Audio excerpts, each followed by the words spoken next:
नमस्कार दोस्तों, मैं हूं आर्यन गुप्ता और आप देख रहे हो आर्यन गुप्ता एक्सपोज। दोस्तों, ये है स्मृति ईरानी उर्फ सिलेंडर रानी।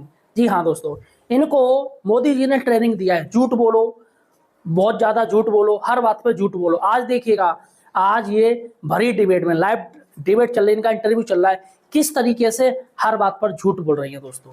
जी हाँ, जब एक व्यक्ति ने, एक पत्रकार ने, एक शख्स ने इनसे सवाल पूछा कि आप कांग्रेस सरकार के टाइम में सिलेंडर लेके, सर पर सिलेंडर लेके प्रदर्शन करती थी, लेकिन अब रसोई घर इतनी महंगी हो गई आपकी सरकार में, बीजेपी सरकार में, तो वह सिलेंडर कहाँ चला गया। देखिएगा किस तरीके से झूठ बोल के स्मृति ईरानी को सिलेंडर रानी ने जवाब दिया है। इसके साथ ही दोस्तों, स्मृति ईरानी के लिए कमेंट सेक्शन में 2 शब्द जरूर लिखिएगा और चैनल को सब्सक्राइब जरूर कीजिएगा। ये 2003 की बात है। अडवाणी जी की एक पार्टी में आपसे मुलाकात हुई थी, चाय पार्टी थी, उस वक्त अपने बीजेपी ज्वाइन की थी। तब सोनिया गांधी अमेठी से होती थी सांसद। तो मैंने आपसे प्रश्न किया था, क्या विदेशी बहू के खिलाफ देसी बहू को लाने की तैयारी बीजेपी कर रही है और आप ये चुनौती स्वीकार करेंगी? तो आपने बड़े जोर से एकदम से कहा था कि नहीं, अभी इस तरह की कोई बात नहीं है। मुझे याद है, हो सकता है उस वक्त कोई बात थी भी नहीं, लेकिन आज आप अमेठी से चुनाव लड़ रही हैं, यानी इतने साल बाद। भाजपा में महिला नेताओं को लेकर के उनको इस तरह से चक्कर में फंसाने की पुरानी परंपरा है। सुषमा स्वराज जी को बेलारी में फंसा दिया गया। उमा भारती जी कई बार पार्टी में आई गई, उनके साथ जिस तरह से उनको ट्रीट किया गया कि मुख्यमंत्री पद खाली कराया उन्होंने, उनसे वापस लिया गया। क्या ऐसा नहीं लगता कि जो भाजपा की गुटबाजी रही है और उसका शिकार होकर के आपको यहाँ भेज दिया गया हो कि भैया आप जाइए, चुनाव लड़िए, और आपकी जो एक लोकप्रियता है, एक लोकप्रिय स्टार प्रचारक के नाते, जबकि आपकी उपयोगिता पूरे देश में हो सकती थी, आप राज्यसभा में भी हैं, लेकिन आपको यहाँ उलझा दिया गया। ऐसा लगता नहीं आपको इस तरह कोई साजिश आपके खिलाफ की गई? नहीं, क्या बात है सर कि मेरा नाम स्मृति है, लेकिन आपको थोड़ी बहुत विस्मृति जरूर हुई है। नहीं क्योंकि 2003 में मैंने भारतीय जनता पार्टी में कदम रखा था। तो अगर आप कहते हैं कि पहली बार आप मुझे मिले 2004 में, जब मैंने तभी एंट्री ली थी, तो वो डेट भी गलत है, साल भी गलत है। दूसरा आपने कहा कि फंसा दिया। मुझे ऐसा लगता है कि हमारे संगठन में कई लोगों ने कई ऐसे स्थलों से चुनौती दी है कांग्रेस पार्टी को, जो विशेषतः भाजपाई क्षेत्र नहीं माने जाते हैं या फिर भाजपा के गढ़ नहीं माने जाते हैं। इसमें आदरणीय अटल बिहारी वाजपेयी जी भी शामिल हैं। तो क्या आप ये कहेंगे कि पार्टी पुरुष विरोधी पार्टी है? स्मृति का बड़प्पन है, पर मैं कहती हूँ कि चित भी आपकी, पट भी आपकी। अगर आप हार गई तो एक शहीदी होगी आपका। वैसे ही कद बढ़ गया अपनी पार्टी में कि आपने चुनौती पार्टी की ओर से स्वीकार बड़ा है और बड़ा हो सकता है। और अगर जीत गई तो बड़ा नहीं हो सकता। वो भी आपकी एक अचीवमेंट है, आप अभी कह रही थी। और अगर जीत गई तो जायंट किलर कहलाएगी। तो दोनों ही तरफ आपका फायदा दिख रहा है। मैंने जीवन में कभी भी फायदे या नुकसान से कोई भी कदम नहीं उठाया। संगठन की दृष्टि से मेरी पार्टी ने और विशेषतः पार्लियामेंट्री बोर्ड ने मेरे बारे में जो भी निर्णय लिया, मैंने उस निर्णय को स्वीकार किया। मैं स्वयं भारतीय जनता पार्टी की महिला मोर्चा की अध्यक्षा के नाते पार्लियामेंट्री बोर्ड की मेंबर रह चुकी हूँ। तब भी मैंने अपने बारे में कभी निर्णय नहीं लिया। फेंको अपनी पूरी शक्ति के साथ, फेंको। तो मैं प्रैक्टिस व्हाट यू प्रीच में थोड़ा बहुत विश्वास करती हूँ, इसलिए मैंने अपने संगठन को कभी चुनौती देकर ये नहीं कहा कि अरे मुझे ये चाहिए वो चाहिए। अभी हम आपके क्षेत्र में देखते रहे, बड़े ही नौजवान उत्साही कार्यकर्ता दिखे, तस्वीरें खींची, हमने मजा आया, लेकिन उनमें आपका लोकल कोई नहीं है। कोई छिंदवाड़े से आया है, कोई मुजफ्फरनगर से आया है, कोई कहीं से आया। मैं आपको तो पूरी बात मोहतरमा। अभी जगदीशपुर से मैं एक रोड शो करके आई हूँ। प्रत्येक बूथ पर करीबन 40 बूथों पर जाकर बूथ प्रमुखों से मिलकर आई हूँ। चंद्रमौनी सिंह जो हमारे महामंत्री हैं जिला के, वो भी हमारे पास है। अगर आप चाहें ये तो आपके पूरे नेता है सरकार, ये तो आप बड़े नेता। तेजभान सिंह तो बहुत बड़े नेता हैं। चंद्रमौनी सिंह का नाम आपने सुना है? वो महामंत्री है। मैं सबको जानता हूँ, मैं इसी जिले का, इसलिए कह रही हूँ। आपने कहा कि यहाँ लोकल कोई चल नहीं रहा, तो मैं लोकल से नाम गिनवा रही हूँ। नहीं, ये तो बहुत बड़े नेता हैं। वर्कर्स के बारे में कुछ जानकारी दें तो बेहतर हो। वर्कर्स के नाम भी आपको गिनवा रही हूँ। चंद्रमौनी सिंह जी वर्कर ही हैं। आपके गले नहीं उतर रही बात कि मुझे इतने सारे नाम पता है, वो अलग बात है। जी, बहुत अच्छी बात कही आपने कि करप्शन को, भ्रष्टाचार को भावनाओं से नहीं जोड़ना चाहिए। और मुझे लगता है भ्रष्टाचार को इस तरह से भी नहीं जोड़ना चाहिए कि हमारा भ्रष्टाचार ठीक है और दूसरे का गलत है। बड़ी अच्छी बात कही है कि आप गुजरात से सांसद हैं और गुजरात में नरेंद्र मोदी की कैबिनेट में पुरुषोत्तम सोलंकी और बाबू भाई बोखरिया दोनों जो है चार्ज शीटेड भी है। बाबू भाई बोखरिया को तो अदालत से सजा भी हो चुकी है। मैं अडानी की बात नहीं कर रहा हूँ, मैं रेड्डी बंधुओं की बात नहीं कर रहा हूँ, मैं येदियुरप्पा की बात नहीं कर रहा हूँ। लेकिन क्योंकि मेरे पास हाईकोर्ट के पेपर्स हैं। नहीं, हाईकोर्ट इसलिए पेपर्स मैं हैं। पेपर्स पढ़ के आपको बता नहीं, सकती हूँ और सुप्रीम मेरा कोर्ट सवाल का तो ऑर्डर होने भी दीजिए। बता सकती सवाल हो हूँ। जाने दीजिए नहीं, ना। आप जिन पे सवाल हो जाने कटाक्ष दीजिए। कर रहे हैं समझ गया आपकी उनको बात। बरी किया गया है, इसलिए कह रहे हैं। सवाल मेरा हो जाने दीजिए। हाई कोर्ट के पेपर तो ये सुप्रीम कोर्ट के बांड्रा में भी दिखा रहे हैं। ये दोहरे कोर्ट का मानदंड कागज क्यों? उनके संदर्भ में भी है। क्यों? जी, उनके ऊपर भी सुप्रीम कोर्ट का ऐसा एक कागज है जो उनको क्लीन चिट देता है, जो उनको बरी करता है। उनको पूरी की पूरी तरह से क्लीन चिट सुप्रीम कोर्ट भी देता है, सुप्रीम कोर्ट भी देता है। अच्छा, लेकिन रॉबर्ट वाड्रा की जहां तक चर्चा हो रही है, आप उसे भावना से जोड़ रहे हैं। नरेंद्र मोदी के मुद्दे पर आपकी भावना नहीं है।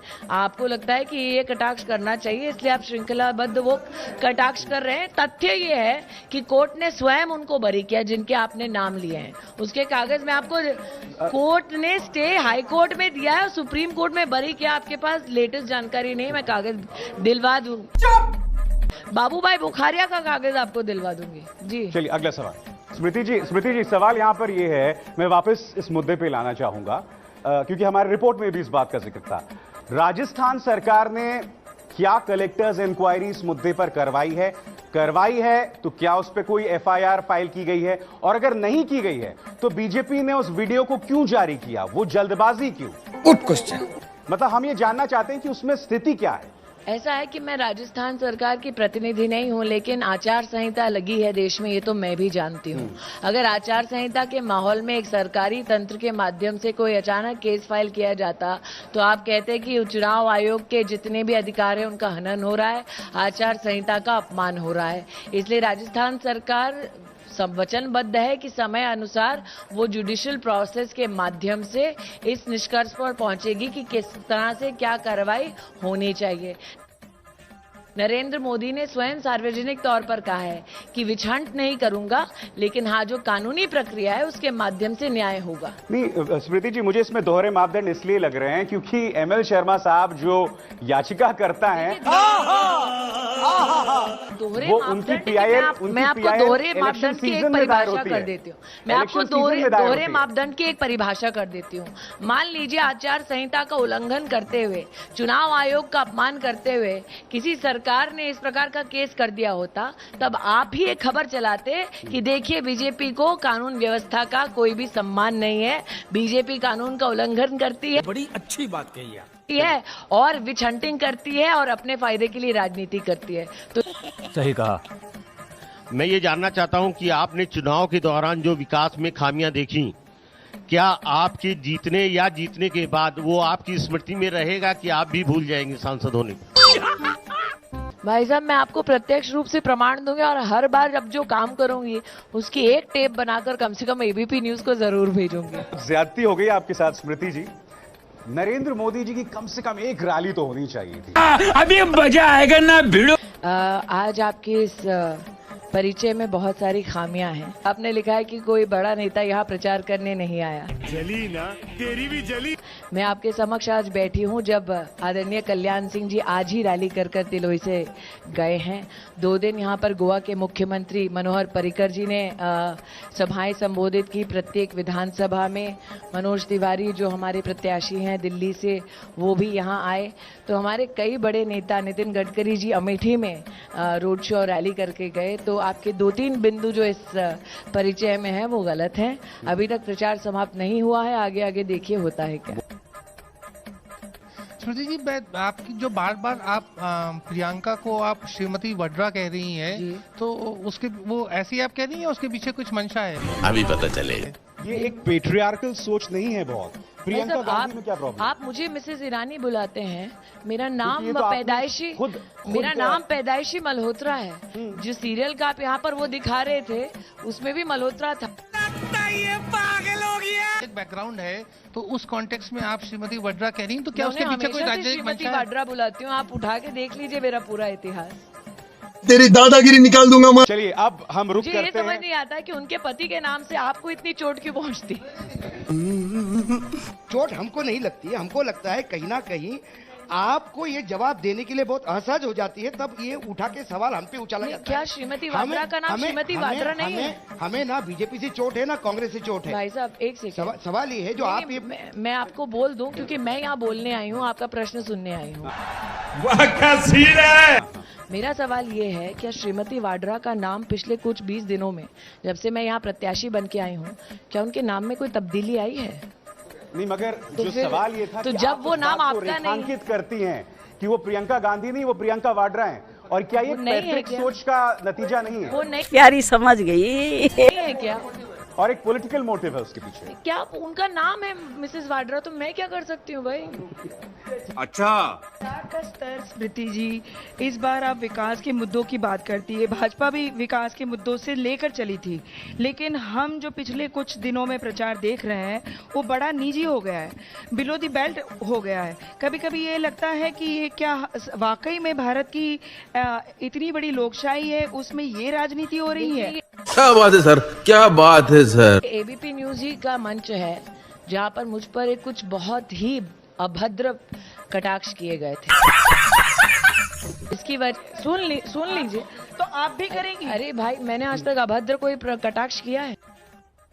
कि प्रियंका गांधी प्रियंका वाड्रा जब भी हमला करती हैं स्मृति जी पर, तो उन्हें बाहरी होने का आरोप लगाती हैं।